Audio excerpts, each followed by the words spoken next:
Meu avô, Bronisław Tulej, era sobrevivente de Auschwitz, o maior campo de concentração da Europa que foi construído na cidade de Oświęcim pelos nazistas. Então, como isso tudo aconteceu?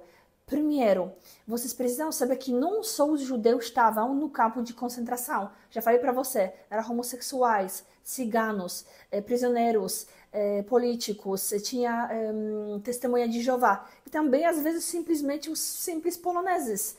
Meu avô foi para a floresta, catar um dia desse madeira para esquentar a casa. E quando ele estava lá, os dois alemães colocaram a arma na cabeça dele e levaram ele para o campo de concentração de Auschwitz, onde ele estava imprisionado. Qual o trabalho que ele tinha lá? Trabalho. Ele foi obrigado de fazer o seguinte: cuidar dos cavalos, com a arma na cabeça, foi obrigado de levar os corpos mortos, corpos de criança, de idosos, de adolescentes, mulheres, colocar esses corpos todos com a mão dele, com os outros homens, colocar na carroça e ir para a floresta para catar um grande buraco. Às vezes você catar no buraco lá e jogando os corpos mortos para enterrá-los ou para queimá-los. E isso que ele foi obrigado a fazer por algum tempo. Não sabemos exatamente qual foi o ano exatamente quando ele foi capturado. Se ele ficou 1 ano, 2 anos, eu não tenho essa informação para passar para vocês. Meu avô foi corajoso. Um dia desse ele decidiu que vai se esconder embaixo dos corpos mortos e vai ser levado para aquele buraco para ver se sobrevivia. Então, ele se fingiu de morto. Ele foi colocado na carroça, foi levado para a floresta e se arriscou, porque aquele dia os corpos podiam ser enterrados ou queimados. Mas esse dia não aconteceu nada disso. Ele falou que estava lá deitado. Quando já se sentiu seguro, ele levantou e começou a sair daquele buraco enorme. Ele falou que não sabe nem por quanto tempo ele conseguia de sair do buraco, que era muito, mas muito grande. E quando ele conseguiu, falou que derá algumas horas, ele foi correndo para a floresta. Então pensa no desespero homem desse. E essa história foi contada tudo para minha avó. Imagina o frio. Ele falou que pegou os panos, colocou pano e uma sacola, e outro pano e sacola, outro pano e sacola para esquentar os pés. Ele falou que ele não sabe quantos meses demorou para chegar para casa, que ele não sabia de onde estava. Outros nazistas estavam na floresta.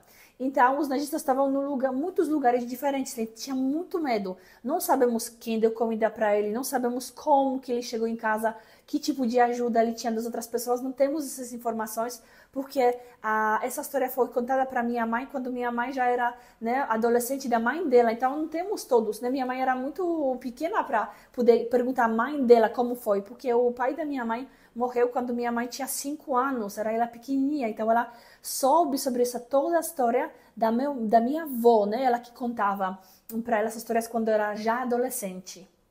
Minha avó falou, quando meu marido voltou para casa, era um homem diferente, era quieto.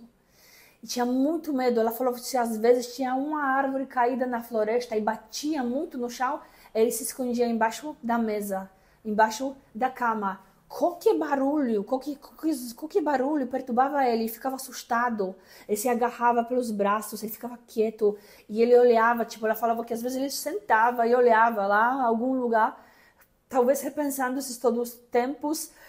Claro que tinha uma trauma, que imagina essa história que ele tinha na cabeça dele, o que ele viu, né? Quem sabe que estava lá, né? As pessoas morrendo, levando corpos, obrigado, né? Fazer essas coisas de levar o corpo morto e cavar os buracos. Era uma trauma. Então minha avó falou que ele nunca voltou a ser o homem que ele era, que era muito quieto, muito reservado e falava muito pouco. Até para ela saber da história foi muito difícil. Nessa foto aqui vocês podem ver a minha mãe. Tá vendo essa menina pequenininha com cabelo curtinho, né? Aqui ela nessa foto ela tinha uns 4 anos, 5 anos, né? Era o tempo quando o pai dela morreu, né? Meu avô. Bronisław Tulej. Era a última foto que ela tirou com ele. Eu acho a única foto que temos, né? Minha mãe com o pai dela. Eu esqueci de adicionar que meu avô, ele não morreu de fome no campo de concentração porque ele estava dando comida para os cavalos. Então, cada vez quando eu levava comida para os cavalos, ele comia um pouco dessa comida e falava que o cavalo no campo de concentração comia melhor do que a gente. E para fechar meu vídeo, eu quero falar sobre final feliz. Porque pensam assim, se não tivesse meu avô e não tivesse minha mãe, eu não era estar aqui nesse momento contando essa história para vocês. Não ia vir para o Brasil, não ia ter o meu filho maravilhoso com 16 anos. Então essa história tem um final feliz porque ele tinha tanta coragem, né? E saiu dela e deu certo. Eu imagino que podia que não dava certo, mas deu. Graças a Deus, né? Então é estranho contar uma história triste, mas de certa forma é uma benção. Eu pensei isso fazendo esse vídeo, pensando, tá, mas você tá aqui, se não tivesse sua mãe, não tivesse seu avô, sua avó, você não ia estar aqui, né? Então vamos repensar sobre o passado, não vamos esquecer. E não vamos deixar a maldade machucar mais ninguém nesse mundo. Sempre seja agradecido. Agradecer por tudo que você tem. Até na próxima.